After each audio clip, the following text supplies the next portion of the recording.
Halo semua, pernah nggak sih kalian bertanya, Indonesia itu negara kaya banget, tapi kok masih banyak yang hidup pas-pasan? Pertama, Indonesia, tanah surga.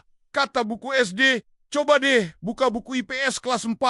Indonesia adalah negara yang kaya akan sumber daya alam. Bener banget, kita punya tambang emas dan tembaga raksasa di Papua Freeport. Halo, hutan tropis seluas negeri dongeng. Lautan ikan seluas kolam renang raksasa gunung berapi aktif yang suka prank warga tiap tahun.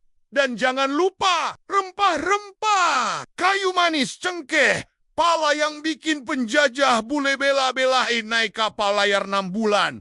Buat nyamperin tuh, Freeport, tambang atau Freepass. Di Papua, ada tambang emas Freeport yang katanya produksi emas dan tembaganya termasuk terbesar di dunia. Tapi masyarakat sekitarnya masih banyak yang hidup dengan akses terbatas air bersih aja susah. Jadi pertanyaannya, emasnya keluar, tapi kenapa warganya masih meringis? Kalau kata netizen, yang free itu cuma namanya bro. Ketika masa keemasan rempah-rempah, ingat waktu Foch datang. Mereka tuh datang bukan karena kita lucu, tapi karena cengkeh. Harga cengkeh waktu itu kayak harga iPhone sekarang. Jadi dulu kalau kamu punya satu karung pala, bisa beli satu rumah di Eropa. Tapi ironisnya, yang kaya siapa? Belanda, yang punya tanahnya.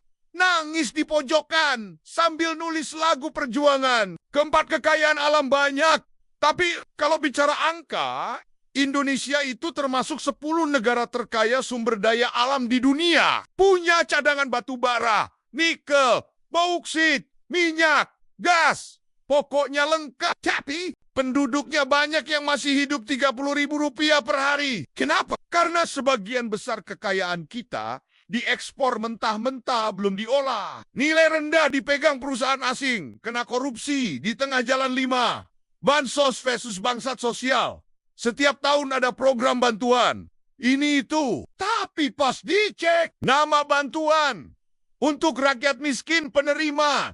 Direktur perusahaan yang butuh makan malah disuruh nonton berita. Lah, kenyang dari mana? Keenam, solusi. Bukan cuma ngomel di warung kopi kalau kita mau maju.